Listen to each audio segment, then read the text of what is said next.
और अब बात करेंगे एक खास खबर की। हम इसे खास क्यों कह रहे हैं, जब आप ये पूरी खबर जानेंगे तो अपने आप समझ जाएंगे।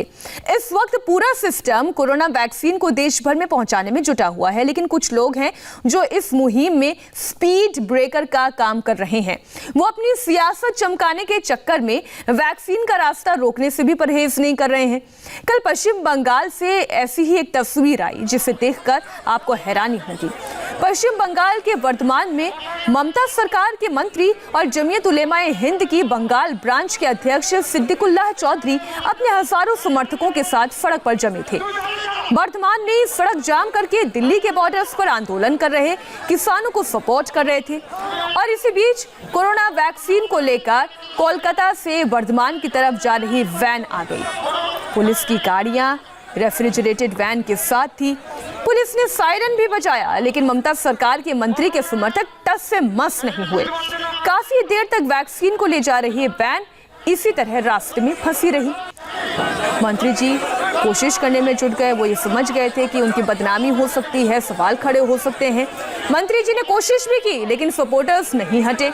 तो वैक्सीन ले जा रही गाड़ी ने ही आखिरकार ड्राइवर ने अपना रास्ता बदल दिया और गांव की सड़कों से होते हुए 25 किलोमीटर अधिक का चक्कर लगाकर वैक्सीन वैन अपने मुकाम तक पहुंची, अपनी मंजिल तक पहुंची। वैक्सीन के वैन का रास्ता रोकने पर सिद्दीकुल्लाह चौधरी को बदनामी का डर सताया तो वो खुद डंडा लेकर गाड़ी से उतरे, बेकाबू समर्थकों पर लाठियां भांजने लगे, लेकिन किसी ने उनकी एक बात नहीं सुनी। रोड जाम और हंगामे ने पूरे देश में बंगाल के जमीयत चीफ की फजीहत करा दी। तब उन्होंने हमारे संवाददाता अनुपम मिश्र से बातचीत में सफाई दी। हालांकि इस दौरान भी वो ये कहने से नहीं चूके कि वैक्सीन से ज्यादा जरूरी किसान है। इस वक्त हमारे साथ जमीयत उलेमाए हिंद के बंगाल प्रमुख सिद्दीकुल्लाह चौधरी हैं। उनसे बात करते हैं। पश्चिम बंगाल सरकार में मंत्री भी हैं। आपकी एक सभा थी वर्धमान के गलसी में, तो वहाँ क्या हुआ था? आपको देखा गया हठात लाठी लेकर आप लोगों को समझा रहे हैं, गुस्से में भी हैं आप काफी। देखिए, हम लोगों ने 15 दिन या 18 दिन पहले ये घोषणा दिया था कि कृषि बिल के खिलाफ हम लोग एक एहतजाज पुरअमन तरीके पर करेंगे, डेमोन्स्ट्रेशन करेंगे पीसफुली। प्रोग्राम मॉर्निंग 9:30 बजे शुरू होगा। गलसी के आगे भाषापुल एक जगह है, वहाँ हम लोगों ने चूज किया। तो हम लोगों ने ठीक किया कि भाषापुल के करीब उसके पास एक ईदगाह है, एक वक़फ़ संपत्ति है। तो हम लोगों ने सड़क को छोड़कर वहाँ स्टेज बनाया, यानी ईदगाह की जगह पर। और फिर डिस्ट्रिक्ट कमेटी हम लोग रात को बर्दवान गए, स्पॉट विजिट किया, ठीक किया कि पहले लोग आ जाएं, बातचीत करके समझाएंगे कि ये बिल क्या है, क्यों हम एजिटेशन कर रहे हैं। इसके लिए हम लोग गए, लेकिन मेरे जाने में थोड़ी सी देर हो गई। जाना था 9:30 बजे, हम 10 बजे गए। तो पहले के घोषणा के मुताबिक जो लोग 9:30 बजे आ गए, उनको अंदाजा था कि 9:30 बजे से ब्लॉक करना है। अच्छा। ये मिसकॉन्सेप्ट हो गया। वो भी जमीयत के आदमी। और हम लोगों ने जो सोच विचार करके फैसला किया है, स्टेट कमेटी और डिस्ट्रिक्ट के पहले लोग एक जगह आ जाए, हम लोग समझाएंगे एजुकेशन क्यों करना चाहते हैं। लड़ाई तो सड़क से, पुलिस से, ट्रक से नहीं है। हमारे भावना को दिल्ली पहुंचाना है, स्टेट हुकूमत को बताना है। तो हम लोगों ने जो प्रोग्राम शुरू किया, मेरे जाने से पहले कुछ लोग बैठ गए। उसमें भी हमने बाद में रात को भी पता चला, कुछ आसपास के गांव के लोग थे जो बहुत हरदम थे।